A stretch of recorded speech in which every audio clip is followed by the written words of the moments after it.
Yang kita dengar pada hari ini memperlihatkan sebuah relasi, hubungan. Dan relasi yang diperlihatkan dalam bacaan pertama adalah relasi antara Yahweh, Allah, dan umat Israel. Betapa Yahweh mencintai umatnya. Sampai dikatakan tadi dalam kitab Keluaran, Aku telah mendukung kamu di atas sayap Raja Wali dan menghantar kamu kepadaku. Jadi perumpamaan Raja Wali adalah sebuah hewan, burung yang amat sangat perkasa, bisa melindungi. Jadi sosok Raja Wali adalah sosok yang membuat aman. Dan Allah memberikan keamanan kepada umat Israel. Dalam bacaan kedua surat Rasul Paulus kepada jemaat di Roma dikatakan, Yesus telah mati untukmu, walaupun kamu masih dalam keadaan berdosa. Jadi menarik sekali bahwa Yesus itu menyelamatkan kamu bukan karena kamu sudah baik, tidak. Bukan karena kamu layak diselamatkan, tidak. Walaupun kamu berdosa, Allah menyelamatkan engkau. Allah mencintai engkau. Bagus, ada sebuah pepatah yang bagus sekali. Allah itu mencintai sebelum kita berdosa, saat kita berdosa, dan setelah kita berdosa. Cinta Allah itu sama. Hebat banget. Maka di dalam bacaan Injil pun kita mendengarkan sebuah relasi. Bagaimana Yesus melihat orang-orang dan hatinya tergerak pada belas kasihan. Mereka itu seperti domba tanpa gembala. Namun relasi antara Yahweh dan umatnya bukanlah relasi tanpa ikatan.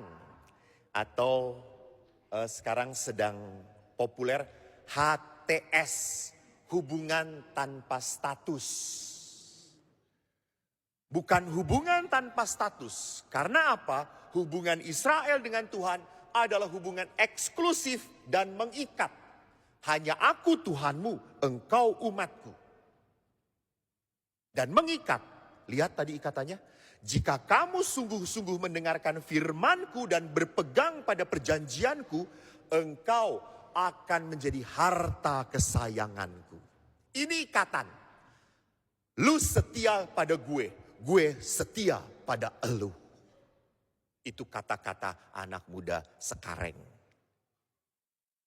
Maka sama, para rasul pun punya ikatan dengan Yesus. Mereka selama 3 tahun hidup bersama Yesus. Melihat karya Yesus, mendengarkan ajaran Yesus, berdoa bersama Yesus. Bahkan menyaksikan kisah tragis dalam hidup Yesus. Dan setelah itu mereka mendapatkan tugas perutusan. Yaitu apa? Wartakanlah kabar sukacita. Saudaraku, lihatlah bahwa relasi kita pun dengan Allah, dengan gereja, tidak pernah boleh menjadi sebuah relasi yang tanpa status. Gak boleh hubungan kita dengan gereja dan dengan Allah itu hubungan tanpa status. Terserah saya. Jadi saya itu kan ngelihat di Google, apa sih ciri khas hubungan tanpa status? Ada 3 ciri. Pertama, ciri khas hubungan tanpa status itu adalah tidak mau berkomitmen. Tidak mau ribet dan tidak mau banyak aturan. Gak mau diikat. Yang kedua, muntaber. Mundur tanpa berita. Yang ketiga, hanya datang kalau membutuhkan. Nah ini, banyak orang Katolik yang punya hubungan dengan gereja, hubungannya tanpa status. Tapi tidak umat Helena. Enggak. Oh, umat Helena jos. Mengapa saya memuji? Karena sebentar lagi saya pergi daripada saya dimaki. Menyedihkan toh kalau ada umat yang mau, Romo, mau jadi Katolik aja susah, harus katekumen 1 tahun, ribet, ngapain? Mendingan ke gereja lain saja, gampang, mau, ayo dibaptis dalam nama Allah Bapa, Putra dan Roh Kudus, amin. Kucelupkan dan kau kutenggelamkan, baru tahun depan bangkit gitu ya. Ya, mau jadi pengikut Yesus jangan gampangan. Tidak bisa jadi orang Katolik yang tidak mengerti imannya. Ngapain? Nggak bener jadi orang Katolik blow on. Cuma ngertinya buat tanda salib, Salam Maria, Bapa kami dan aku percaya. Dia lupa bahwa nanti masuk gereja, mau masuk surga, nggak akan ditanya, lu doa aku percaya. Santo Petrus juga belum tentu tahu doa aku percaya. Jadi Bapak Ibu yang terkasih, kalau gereja Katolik itu ribet, memang. Betul. Banyak aturan, memang. Kenapa? Karena kita mau benar dan baik. Bukan ngaco, bukan seenaknya. Asal saya suka dan mau cukup. Enggak cukup, harus ada komitmen. Ada orang yang mau memberkati rumah. Romo ribet, banyak aturan, harus lapor ke ketua lingkungan. Lalu setelah itu mengajukan, ngapain sih? Saya ke gereja lain, datangkan penatua jemaatnya, tolong berkati, siap. Sekarang juga, lihat Jos, itu namanya pelayanan prima. Hei kampret, kata saya. Pemberkatan rumah itu bukan hanya pemberkatan rumah. Kamu dijadikan warga lingkungan, umat lingkungan harus hadir. Supaya kamu hidup di dalam lingkungan. Bukan memberkati gedungnya, gedung tidak perlu diberkati. Banyak setannya, setan tuh kamu. Bukan gedungnya, kata saya. Jadi apa yang saya mau katakan, kita harus sadar kenapa gereja punya kebijaksanaan yang seperti itu. Karena gereja tidak mau satu domba pun tidak dipelihara imannya di dalam gereja. Jadi kalau mau menikah di gereja Katolik itu susah, memang nggak mudah. Kenapa kok susah? Karena kamu harus bertahan sampai mati. Maka harus dipersiapkan betul-betul. Menjadi pastor pun nggak mudah. 10 tahun. Masih bodoh seperti ini. Yang kedua, ciri khas hubungan tanpa status adalah apa? Mundur tanpa berita, muntaber.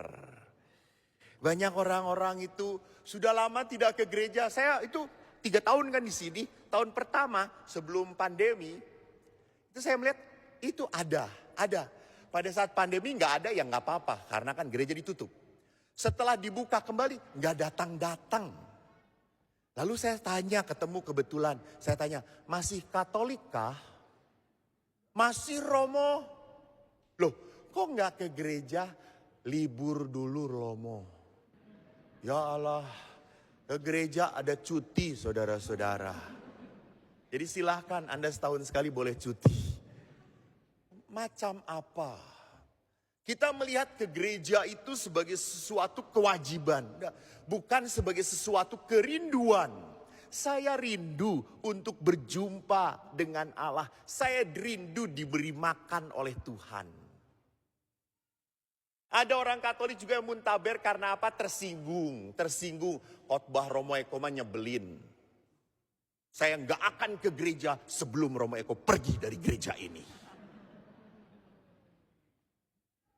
Kamu ke gereja bertemu Allah, bukan ketemu romonya. Jadi tersinggung seperti apapun dengan para pelayan yang lain, dengan imamnya, tetap bertahanlah dalam imanmu. Karena yang menyelamatkan itu bukan kau suka dengan imamnya, dengan pasturnya atau bukan. Yang menyelamatkan itu adalah kesetiaanmu sebagai anak Tuhan. Yang terakhir adalah kita hanya datang ke gereja kalau kita membutuhkan. Kalau kita mau diberkati rumahnya, baru mulai aktif. Kalau mau menikahkan anak, baru mulai nongol. Kalau mau meninggal, bawa peti mati ke gereja. Saudaraku, ingat ayat terakhir dalam bacaan Injil bagus. Kamu telah memperolehnya dengan cuma-cuma. Karena itu berikanlah pula dengan cuma-cuma. Memperoleh, berikan. Dengan cuma-cuma, dengan cuma-cuma. Kalau kita memperoleh berkat dari Tuhan dan kita tidak pernah memberikan apapun kepada sesama kita sebagai persembahan kepada Tuhan, maka hidup kita percuma ada di dunia ini.